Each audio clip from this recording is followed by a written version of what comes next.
rock and roll. So if you now understand what a lead is, now it's like, okay, well, how do I get engaged leads? How do I get people to show interest in the stuff I sell? Well, that's what we're gonna cover right now.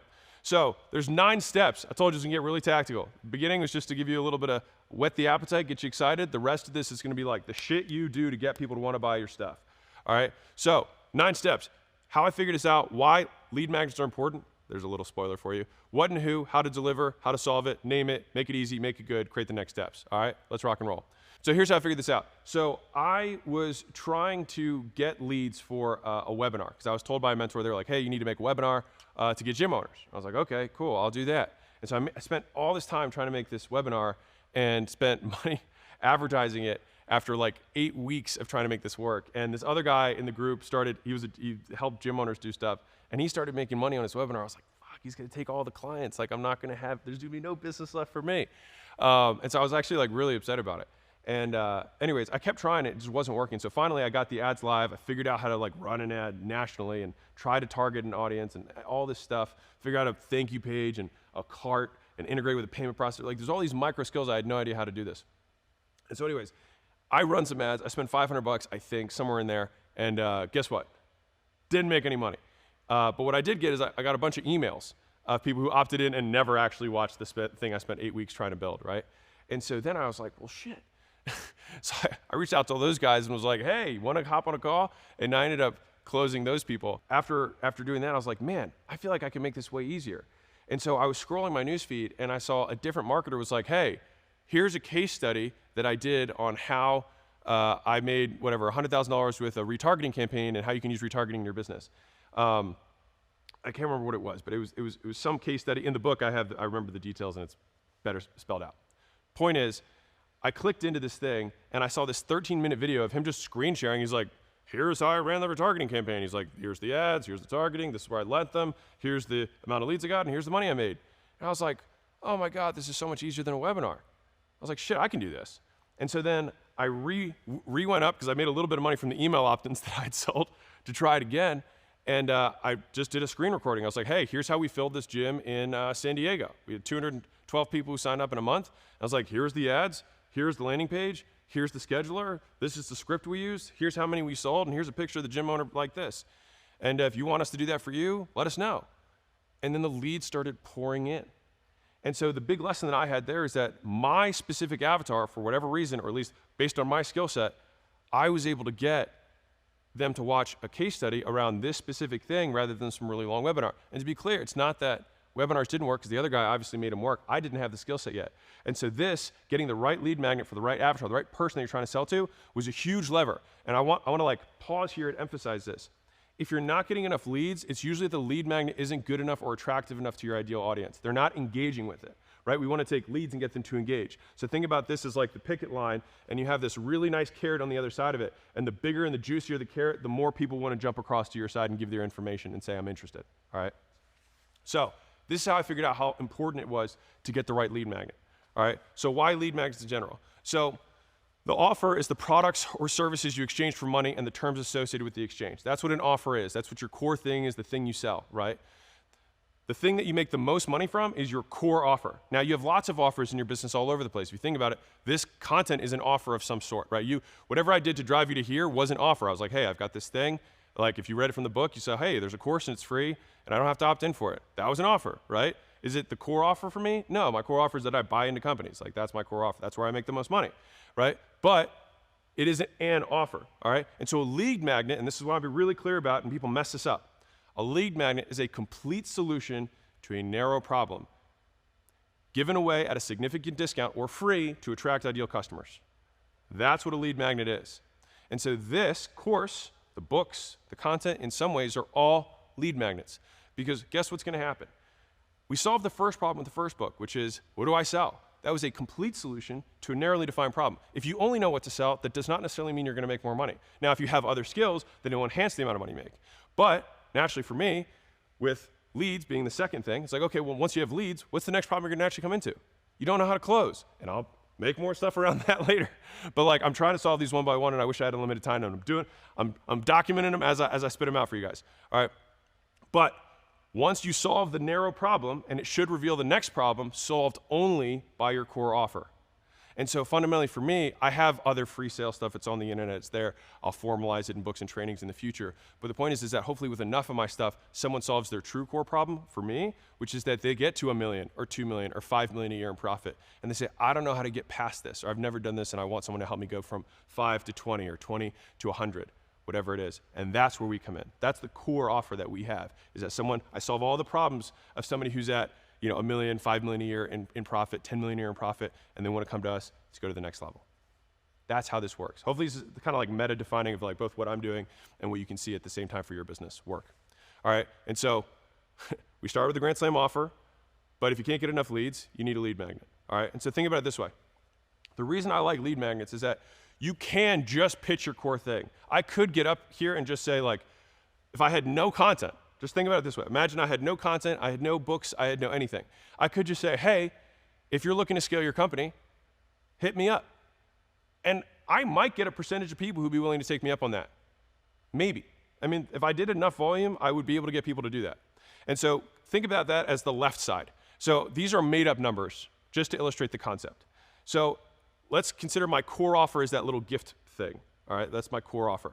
So if I show this to a low trust list of people, so they don't know much about me, I haven't provided any value, I just say, hey, I do this thing, somebody who's in enough pain might actually just jump at that. It's possible. I mean, many businesses are built on that. And so out of 25 people, I might get one sale, or maybe 100 people, I might get one sale, depends on what I'm selling, right? But just for illustration purposes, and I probably did 25 just because I couldn't fit 100 little guys on the screen. But don't worry about the percentages, it's more the concept.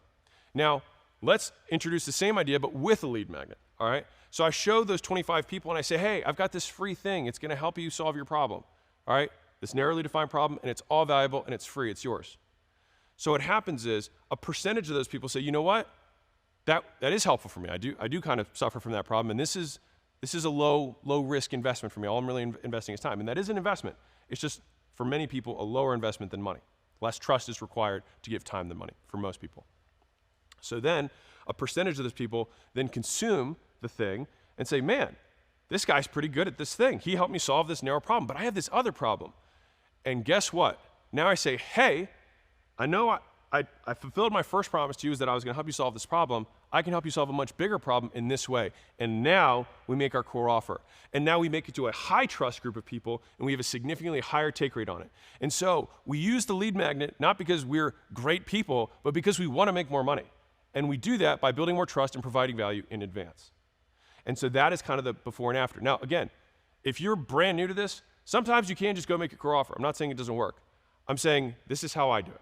A simple visual for you is if you had a bar or a restaurant and you gave out salty nuts for free, I just want to say salty nuts, some people, a certain percentage of people would be like, man, I'm kind of thirsty. And then you have ice cold water sitting there and you sell the ice cold waters. So even if you give away salty nuts for free, you can make it up and some in the profit you make from the core offer or the upsell in the situation, all right? And so an interesting factoid about this is like the reason Costco has done food samples for such a long time, they stopped during COVID because of germs, whatever, but like they did it for a very long time and I think they're bringing it back, is that it drove sales. So they knew that giving away free food and paying people to sit there, giving away toothpicks of stuff, sold more product. And so they're not idiots. They're not just like, oh, well, if we give away all this free stuff, people are gonna eat all this food and they're not gonna buy anything. Doesn't work that way. That's not how reciprocity works. It's not how, like, what happens when you try let's say you try all the things at Costco sampling, which many people do, all right? Well, you tried 20 things, but one of them you really liked. You're like, man, this bean dip, 7-layer bean dip's not that bad. And what do? You buy one. And what would you have not done if you hadn't done it? You wouldn't have bought it all together if they had offered none of those. So the cost of all those samples is the cost of delivering the lead magnet, but they make it up and some in you buying the thing, right? And so lead magnets get prospects to take one step closer to buying your stuff. And this is like if I can imprint this on you, a person who pays with their time now is more likely to pay with their money later. And so what we want is to get them to pay with their time early so that we can increase the likelihood they give us money later. That's the whole game. And when they pay with their time, we want to make sure we give them a high return on their time by making sure the thing that we gave them was incredibly valuable. Because if we gave them that bean dip and the bean dip was shit, they're not going to buy more bean dip. And they might also tell a bunch of people that our bean dip sucks, right? So we want to have good bean dip, the 7-layer kind, the exceptional kind, all right? So that's why I use lead magnets in general. So let's go into the what and the who, all right? So with $100 million leads example, my book in this video series are lead magnets. You are a lead. I want to solve your engaged leads problem. I want to solve it for people making less than $1 million a year in annual profit. With enough ideas, you make more than $1 million a year and discover new scaling problems that I can help you solve by investing in your business, right? That is the problem solution cycle. And so it looks like this. Visually, all problems, when solved, create a new problem, right? So, for example, if I solve the leads problem, the next problem you'll have is sales. Once you have the sales problem, then you'll have the delivery problem, the churn problem. Once you have the churn problem, you might have the scaling operations problem. Once you have the scaling operations problem, you might be like, I'm stuck, I don't know what to do. We have to go back to the beginning and increase traffic. Like every problem that gets solved creates a new problem. And that's the never-ending cycle of business and really life, right? As soon as you can't find a girlfriend, and then you find a girlfriend, then you got girlfriend problems, right? Then you're like, man, I'm not married. Then you solve your girlfriend problem with a wife problem, and then you got wife problems, right? But like each time you solve a problem, you still just open up a new door. But the thing is, ideally, we just want to trade bad problems for better problems. But problems don't go away. And so let's imagine that we're selling homeowners, all right? So we're trying to help them sell their homes. And that's a very broad solution. That's a big thing, right? So what we want to do is break that into micro steps and micro problems that we have to solve towards that one big one, right? So what are all the steps before you sell a home, right? Well, the owners are going to want to know what their house is worth. They're going to know how to increase its value. They're going to need pictures, cleaning, landscaping, staging, et cetera, right? And these are all very narrow problems, which are great for lead magnets. And so we pick one of those narrow problems and we solve it for free. And although it helps, it makes their other problem more obvious. They still have to sell their house. But we show them what their house is worth. We showed them how to increase their value. Maybe we did one of these things to increase their value. And we made that promise and we delivered on that promise. And now they're like, well, I trust you. I don't trust these guys because you helped me out with this other thing when I needed you. We have our foot in the door, and now we turn a lead into a customer, all right? And so the action step for right now is that you pick the who and the what. So who are you going to solve the very valuable, narrow problem for? That's what we're picking right now. So pick that right now. Now, let's get into how to solve it. So there's 3 types of lead magnets. So I looked at all of our businesses, all of our portfolio companies, my past companies, the different offers we did. So I did like a big meta review. I was like, okay, what are all the different types of lead magnets? And they basically fall into these 3 buckets. So type number 1 is a type of lead magnet that reveals a problem. All right, so any kind of assessment. So if I did if I had SEO services or site optimization services, my revealing the problem would be like, I'll give you a free audit of the site and I'll show you what your page load time is and what it could potentially be, right? That's revealing a problem. I'm not solving anything, but I'm making them aware of a problem they didn't know existed. That's type 1. Type 2 is that I give a free trial of a thing. So it's you try this thing, and if you want more of the same thing that you tried, you have to pay. Very simple. The third version is where you give away one step of a multi-step process for free, and the rest are charged for. All right, so I'm gonna give you examples of each of these. With revealing the problem, think diagnosis. All right, so this works great for problems that get worse while you wait. So speed test on a website is what I said. Posture analysis, like someone's posture gets worse over time if they don't know that they have a posture issue, right? If you can do termite inspections, the longer you wait with the termite inspection, the more expensive the problem gets to fix. And so ideally, if you have problems that you do with your business that become more expensive as they take time, you already have implied urgency the moment that you reveal the problem. And so it makes them likely to want to take the next step. Now they're aware of the snake that's under their table, right? So that is type 1. So if you're thinking about this, okay, I have my who and what, well, how do I want to solve it? So 1 is you can reveal the problem. The second is think of this as like a taste. So when you're doing a free trial, it's a taste, just like Costco, right? You can limit the number of uses, right? Like they limit the quantity. They're not going to give you the whole dip thing. They give you a little toothpick full. You can limit the number of uses, the quantity of the use, the time they have access to it, or both, right? So if you have like a software, for example, then they might be able to use it, and they can limit the number of uses if it's a use case thing, or how much if they get. You have to just limit some component of it, all right? And so using the same 3 business examples as earlier, and this is a big point I want to make, is any of these 3 work with any business. So I had the speed thing earlier, and I gave you an example of what the diagnosis would look like, which is I will audit their site and show them how fast it is. If I want to give a free trial version, I would hook them up to my faster server and decrease their website load times, make it faster, show them how many more leads they're getting because it's faster, and now what do they want? Well, I want to keep that. Well, great, now you have to pay, right? With the adjustment, the posture analysis, well, the trial version of that is I just give them the adjustment. I immediately fix their posture, and I can show them that. Now, What are they going to do? It's like, well, I did one and I fixed you temporarily, but we have to do this over and over again until eventually it fixes for good, right? That's the idea. In food or cosmetics, any kind of consumables, that's where fun-sized packaging comes into play, right? And so those are the free trial versions. Now, the reason I'm underlining this is that all three of those are the same business I showed you earlier. It's just a different way to solve the problem. And this is the point of this is to get your ideas, your juices moving. So you can think, how can I use this in my business? Not this won't work in my business. Just think, how will this work? And how can I make this work for me? So the third version of this is the multi-step process. You give one piece away of a multi-step. So think one of many steps, right? Unsurprisingly. So this book, for example, helps you get to $1 million in profit. Now there's other steps that are required after that, and that's what we invest in companies for, right? Free garage door wood sealant. Let's say there's one of 3 coats, right? Now in the website example, I might say that there's 10 things we can do to improve your website speed. I will do the first one. There's 9 other things that we can do. Would you like to know how the rest of these can improve your site, right? With the posture analysis, we might say, okay, well, there's back cracking, there's also electroshocking, there's also massage, there's also stretching, right? And we actually like to have a combined attack, a multidisciplinary approach to our treatment of patients, whatever, you get the idea. And so I say, I'm gonna give away the cracking, but not the massaging, the electroshocking, and the massage, right? And so I have these other things, and so they're like, well, I want those too, because that thing worked, right? And that's the idea. We gave away one piece of a multi-step process, right? And this is also where like free course, calculator templates, et cetera, that are the first step. So you see like wealth advisors giving away templates for how much wealth can grow. It's like, well, great. That's kind of a combination of one step of multi-step and diagnosis. And I put that last one in there for this reason, is that like the buckets matter less than you thinking creatively about how to create your lead magnet to solve the problem. There are no rules. These are just the 3 buckets that I have seen most neatly fit all of the solutions that we've given away across all our portfolio companies that have gotten more people to want to buy our stuff. And so those are the 3 lead magnet types. And the idea here is that you want to be a legal drug dealer, all right?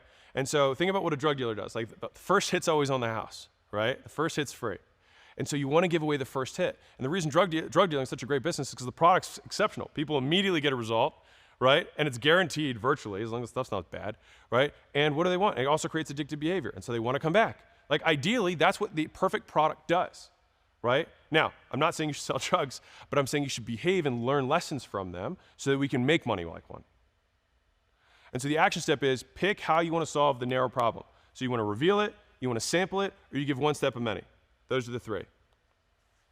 Now we have to pick how do we want to deliver it. So we picked how we're going to solve it. There's lots of ways to deliver that solution. Even a diagnosis, there's a million ways you can actually deliver the diagnosis, right? So there's 4 delivery mechanisms. Again, this is just from what we've seen across our portfolio companies and that I've used successfully. One is that you can use software. Second is use information like this. Third is that you can use services. And fourth is you can use physical products, all right? And so each of these work with the 3 how to solves from the last point. So if you think about this like a matrix, and so you got 3 of those times 4 of those. You got 12 different possible, I think 3 times 4, I think that's what it is, 12 different combinations that you can put together, all right? So software. Fundamentally, you give them a tool. That's what this is, all right? So if you have a spreadsheet, a calculator, a small software, your technology does a job for them. All right, so an example is you give a spreadsheet, a dashboard for gym owners that gives them all the relevant stats and compares them to industry averages. Now, why would that be a useful tool for us to give away? Because we say, hey, here's you, here's our average gyms. The delta is the value that we can unlock. Would you like to learn more? Right? And we can give it away for free. That's a software example. That's how I can deliver that diagnosis. There's lots of ways to do it, but if I did it with software, that's how I would do it. With information, you teach them something, all right? So courses, lessons, interviews with expert, keynote presentations, live events, mistakes and pitfalls, hacks, tips, etc. Anything they can learn from is information, all right? So example for us, I'm using the gyms for this to give you a nuanced example, is that I give a mini course away to gyms on how to write ads. It's a free thing. I give it away. How to write ads. Now, what happens when you know how to write ads? You got to know how to place ads. And after that, where do I send them? You got to send them a landing page if you don't know how to build a landing page, right? We can still absolutely, totally over-deliver in value and completely fulfill our promises. I'd be like, this is the best thing I've ever seen on how to write ads for gyms. But I didn't promise I was going to build, 10x their gym. I just thought I can help you with this. But you still gain the trust and they take the next step. And to be clear, it's not that everybody's going to take the next step. It's just a percentage of people will. And in my opinion, more than would otherwise have taken a step if you only went straight for the offer. The third thing, and this is actually one of my favorite things to give away, and I don't talk about it as much because it's like almost like secret and dirty because how good it is. But you do work for free. if you have this little pang in your stomach, like, give a work away for free, undervalue myself, right? I'm a special snowflake. I think you get so much goodwill giving away something that people know costs you something. And that is something that is unscalable and provides so much goodwill that you get so much persuasive power as a result of giving that give that you get a disproportionate amount of people to want to work with you. Also, when you do service, you actually have a lot of interface with people, and so your ability to sell them or soft sell them during that experience goes way up. All right, and so you do work for free. You adjust their back. You perform a website audit. You apply the first layer of garage sealant. You transform their video into an ebook. Whatever the service is, you do it for free. And so the example I'll give you is I ran gym owners ads for free for 30 days. I'll run the ads for free. I'll get you leads for free to show you I know what I'm doing. Now, what happens after you get leads for free? You make some money. What happens when you make some money? You want to keep making money. In exchange for continuing to make money, I would like to make some of it as well. Simple offer, all right? Number 4, physical products. You give them something that they can hold in their hands, all right? So a posture assessment chart, if I was doing the diagnosis thing. A supplement, a bottle of garage door sealant. Rather than doing it, I give them the sealant. Boxing gloves to get boxing leads into the gym. So I sell a physical book called Gym Launch Secrets, something they can hold in their hands. If I sold t-shirts that said gym owner on it, that would also be something that a gym owner might say, hey, I'm interested in it. But here's my caveat. The closer, you want the lead magnet to be close to the thing that you sell, as close as possible, all right? So let me give you an example. So if I sold IT services and I gave away free t-shirts that branded their company's name on it, people would want that. But people would want that would not necessarily want IT services. It doesn't naturally lead to the next my core offer, right? And so if I gave away the logo for the t-shirts, that might be a great lead magnet for an apparel white labeler because they might want more apparel. So then that leads naturally so it's not that a lead magnet is good or bad, it's which one is right for your core offer or your business. What might be an amazing lead magnet for one business might be a terrible lead magnet for another business. And that's why I started with the problem solution cycle earlier, is that you want to make sure that the thing you're giving away leads naturally to the problem that you can solve next, all right? So those are the 4 delivery mechanisms. You give away software, you give away information, you give away services, you give away physical products. All right, and each of these work with the 3 how to solves from the point before. And so here's the action step. You pick how you want to deliver the solution. That's the goal. You pick one of those 4. Now we've got everything we have. We know the who and the what that we're going to do. We know how we're going to solve, we know how we're going to deliver it. Well, guess what? We still got to name it. And as silly as this sounds, I'll tell you an interesting fun story that just happened this week. So one of our editors were looking at a short video that they were like, man, I really thought this was a good video. And it totally tanked. It got like 4,000 views, which for us was a tank. And so they looked at it, they made some notes, and all they did was they chopped the first 5 seconds of the video and basically just redid the first 5 seconds of the video. And that one change took it from 4,000 views to 850,000 views with that one change. And so that's a 200x increase in viewership from one change, which is how people framed the value that they were about to consume. Like the core value of the video was the same, but how people perceived the first 5 seconds was the thing that changed. The frame that they consumed the information in. And so we may have this value, but how we frame or position our lead magnet matters a lot. Arguably, from a lead generating perspective, more than everything else. Now, from a perspective of lead conversion, of getting those leads to want to buy the thing that you have to sell, how good it is going to matter more. But how you name it will determine how well it performs as an actual lead magnet for getting you leads, all right? I just want to make sure that I'm clear on this. So let me show you what this actually looked in the real world, because I test everything. So for the $100 million leads book, I tested the names. Which book title would you more likely want to grab? So $100 million advertising, $100 million promotion. Well, advertising won the first test. I was like, okay, well, which book title most interests you? So I said, advertising and leads. Leads won that test. I was like, huh, okay, so it's like a winner's bracket. So then I took leads and did it against marketing, and leads won again. And I could give you a million reasons of why I think that is. It honestly doesn't really matter. All I know is that it outperformed. And so this is a quote that I love from David Ogilvy. He said, after you've written your headline, you spent 80 cents of your advertising dollar. So think about that. If the first 5 seconds is what 85% of people, or making that split decision when they see the headline of your ad or the name of your lead magnet, immediately sorts 80, 90% of the traffic that you have, then Isn't it crazy that we don't spend more time testing that one piece? The pros who are watching this right now are nodding their heads because they get it. This is important, especially when it comes to getting them to engage. Getting them to convert is how good it is. Getting them to engage is how you name it. So this wasn't even the final version because you can know that it's blue now. But this was my test because I hadn't figured out what color I was going to do it yet. And so that's how you can know it's legit. The real versus cartoon, real won, okay? And so then I was like, okay, so I'm going to use a real magnet because I wanted to do magnet as the image. So I felt confident about that, so I wanted the magnet. And so now I had the headline, I had the image, and now I wanted the subheadline. So I said, how to get more people to want to buy your stuff versus how to get strangers to want to buy your stuff. So how to get strangers to want to buy your stuff won. So round 2, I said, how to get more strangers to want to buy your stuff versus how to get strangers to want to buy your stuff. Look at the difference, just with one word, 70% versus 30. Like these details matter. Think about getting 3 times, like if we're just doing it it's 2.5 times as many people would click this thing. 2.5 times simply by removing a word, right? And so that's why this stuff's so important. Round 3, I did how to get as many leads as you darn well please versus how to get strangers to want to buy your stuff again, which is the control at this point. It won again. And then the last test was get strangers to want to buy your stuff. So I was like, maybe it's shorter because round 2 it crushed because it was shorter. So maybe just taking words out, that was my theory. That disproved the theory. It wasn't that. Because how to get strangers to want to buy your stuff versus get strangers to want to buy your stuff still outperformed 70-30. Really cool, right? And so let me show you how you do this. All right, so I just showed you how I did it. So this is how you can do it depending on your audience size. You can run ads, straight up, you can just run ads, asking polls. And the nice thing is it doesn't cost much money to run an ad. To get a large enough sample size, you probably spend $50 and you can get the sample size you need to run an ad on this. Number 2 is you can just run a poll. Like that was a poll to my audience. I have a big enough audience that I can run that poll and immediately get feedback. And you can do it also on every platform. So if you're like, okay, well my Instagram's not big enough, it's like, that's fine. Just run it on your Instagram, your Twitter, your the Facebook, like run it on all the platforms you're on, and then you can add them all up on your own side. If you still don't have that, you can also make a post and ask people to comment just 1 or 2, right? That'll get you more engagement. You can do it again across platforms. And if you still don't have enough, then just DM people who follow you, who are friends with you, or even in your phone, and say, hey, what do you think, A or B? And most people, if you're asking in earnest, will give you a response. And you'll be able to get enough of a directional cue that you can make a decision on it, all right? And so here's the action step for right now, is that you want to test what to name it. And bonus points is that if when you ask them which one they like better, is that they ask for the thing that you're asking them about. And so if you say, hey, which of these 2 do you like better?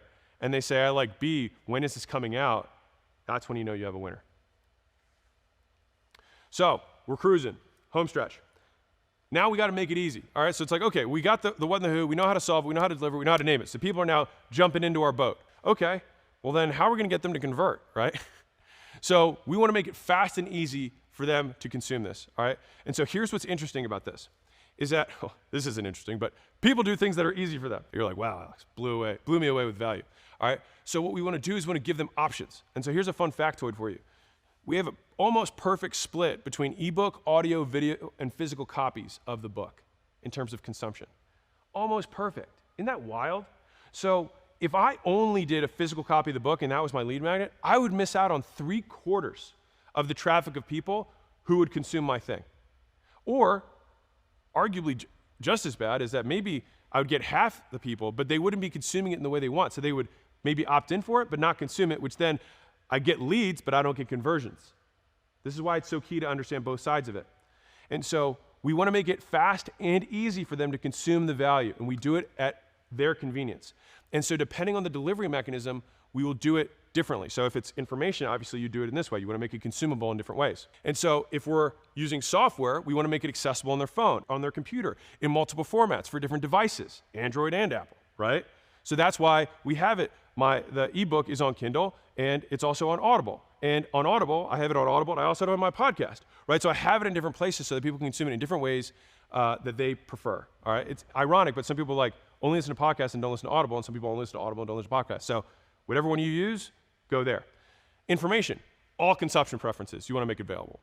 If you do service, and this is a key one, available in more times, in more ways, for more days. So if you say, hey, I'll fix your back for you, but I'm only available at 7 a.m. on Mondays to do this free thing, some people just aren't going to do that.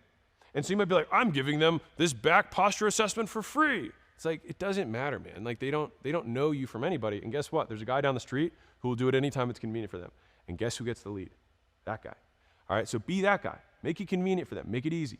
All right, and then physical products. So this is where you want to make it simple to open and simple to use. All right, so that you don't want to have a directions thing. They should immediately know how to do it. And part of that comes into design. So like, as an example, Apple boxes are so easy and so elegantly designed that people keep them. Think how weird that is. Like, there's basically no other products that you buy and you keep the boxes, but people keep Apple boxes. Like no one instructs you to keep the box for Apple, but people keep the boxes. Why? Because they're so elegant, they're so simple to use, right? And so that's what we want to think about when we're making our lead magnets. All right, so we made it easy. And finally, they got to eat it and they got to like it. So we got to make it good.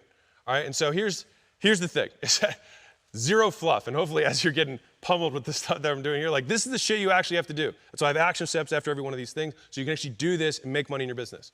All right, so zero fluff. Give away the secrets, sell the implementation. I give away all the stuff. And if somebody wants us to build their whole team out and help and scale the shit out of like all that stuff, like we will help do that, right? But the information, it's yours. Enjoy it, right? Have more than one valuable thing. Be better. All right, so this is a key point. People are like, well, what happens if I give away my valuable thing? Learn something else that's valuable. Like fundamentally, the more value you provide to the marketplace, the more money you're gonna make. And so if you only have one thing that's valuable, then learn another thing and give that thing away for free and then sell the other thing, right? Like fundamentally, you just need to restate that as a skill deficiency and then fix it, all right? The market judges you, and this is a key point. Market judges you on your free stuff, not your paid stuff. So here's why this is fascinating, at least for me. Remember that Ogilvy thing with the 80% of your dollars spent with the headline? It's the same idea here, is that 99.9% of the audience, of the people who see your stuff, are never gonna buy from you. And that's okay, all right? But they will have an opinion about you. And their opinion will impact the people who will ultimately or not buy as a result of it, which is why you need to make the free thing so fucking good that they're like, man, I mean, I've never bought anything from him, but everything I've gotten is awesome. And so your reputation continues to get stronger and stronger and stronger, and so much so that you can overpower any naysayers that come up in the community because you over-deliver by such a high degree, all right? And so and I like playing the alternative card. Well, let's say that you're like, you know what, Alex? I give away such good stuff, I'm gonna give away stuff, and you know, I know, we both know that it's fluff. All right, let's just be real. We both know it's fluff, but you think it's not, but it's fluff, all right? So you give away sucky fluff, all right, what happens? You actually discourage people who otherwise would have bought not to. And that's first order. The second order is that, and how many times have you gotten a text from someone? I mean, I get them all the time, like, hey, what do you think about so-and-so? Or hey, like, is this guy legit or blah, blah, blah? Well, if I consume sucky fluff and someone texts me, then I'm like, oh no, I consumed his free thing, it blew, wasn't valuable. Now you might be thinking, well, I don't want to give away my valuable thing. It's like, well, the alternative is that everyone thinks you suck. So of course you should give away the valuable thing. And then you should also have a very valuable paid thing. All of it has to be valuable. And that's why business is hard, because you have to provide value all the way through. Now, people judge the value they'll get from your paid thing based on the value of the free thing. And so here's what's interesting. People make purchasing decisions based on a prediction of future value. Meaning, I take out my wallet and I spend money because I think the thing is gonna provide, I don't know yet because I can't have known it until I try it, right? And so it's all based on a prediction. It's all based on probability, the likelihood that it's gonna deliver what they want. So what is the easiest way to get someone to predict that they're gonna get value from you later? Is to give them value before. So the best way to get someone to think they're gonna get value after they buy from you is to give them value before they buy from you. It sounds crazy, but that's how it works. And it took me way too long to learn this. So make your free stuff exceptional and make your paid stuff exceptional. So finally, you have this person. So we know who we're doing it, we know what we're solving, we know how to solve it, how to deliver it, how to name it, how to make it easy, how to make it good. Well, how do we make money? You have to create next steps. So crazy, but people forget the last fucking step of this. So don't be like that, all right? So CTA, all right, this is the call to action. So what to do? Clear, simple, direct language. All right, do not be clever, be clear. If you're a company doing $1 to $10 million in profit, apply at acquisition.com. There's my CTA. So if that's you, go do that, all right? Now, here's the reasons to do it now. We stopped taking companies for 5 months last year because we had so many. We recently opened back up. So do it before we turn off our valves again because we have to put all the effort that we do into growing the companies we have, all right? And so That is a call to action. If you're that person and you have that, go apply. The reason to do it is that we stop for 5 months, and if you want it now, then do it now because we might not do it for a while again. All right? And so ideally, you want to weave in scarcity, which is limited quantity, urgency, which is time, as in I could have an unlimited amount of ebooks, but if I say I'm no longer offering this ebook after tomorrow, I have urgency, not scarcity. If I say I only made 10 of these hats, that's it. They're available forever, but the first 10 get them. There's no urgency, but there is scarcity. And ideally, you want to have both. But you can do either of those and still generate significantly more demand than you would otherwise by simply limiting some element of the offer that you're making or the call to action you have. And that's one of the strongest reasons to do it now. And so if you're like, well, I don't have a good reason, I like using this little frame that I call the fraternity party planner, which is you can have any reason to come up with something, all right? So like a fraternity party planner, they're like, Timmy got his wisdom teeth out, kegger, right? And so it doesn't matter what the reason is. It's more important that you have a reason because any reason is more compelling than no reason at all. Boom! So now you know how to engage your leads by creating a lead magnet. Great leads want great lead magnets. If you want great leads, the great leads want great lead magnets. They want exceptional things. How am I going to get a business owner who's doing 10 million in profit a year to think this guy can add value to my business? I have to provide exceptional value in the 3 things that I provide. Otherwise, I'm not going to get that type of person. I'm going to get lots of people who don't know any different, who don't know any better, and just going 0 to 1. But that's not who I'm looking for. And so if you want to increase the quality of your prospects, increase the quality of your lead magnets. All right, and so a great lead magnet, 1, engages ideal customers when they see it. They see it and they think, I want that. 2, it gets more people to engage than your core offer alone. So that's how you know this actually money-wise makes sense. Like, why don't I just offer the core offer to everybody? Well, if you offer the lead magnet first, more people ultimately buy. That means that for the same effort, you lower your cost to acquire a customer. That's the point of this. That's why we do this. All right? It's not because we just like working more. It's because we want to make more money. 3 is that it's valuable enough that people consume it. So not only do they engage with it, they're like, oh, I'm actually going to consume this thing and get value from it. And then 4, it makes the right people more likely to buy. And I want to really underline this. You don't want to make everybody more likely to buy. You want the right people to be more likely to buy. So if you find out somebody who's not qualified doesn't like your lead magnet or doesn't find value from it, that's okay because they're not the ideal audience. And so part of that comes to targeting, and that's a discussion for later in the book. But for now, the idea is to kick out the bad as much as you attract the good. And so the end result is that more people show interest in our stuff, we make more money, we improve our brand all at the same time. And now finally, that we have these things, we know what a lead is, we know how to solve it, we know how to engage them to get engaged leads, which is the true output of advertising. Now we'll talk about advertising.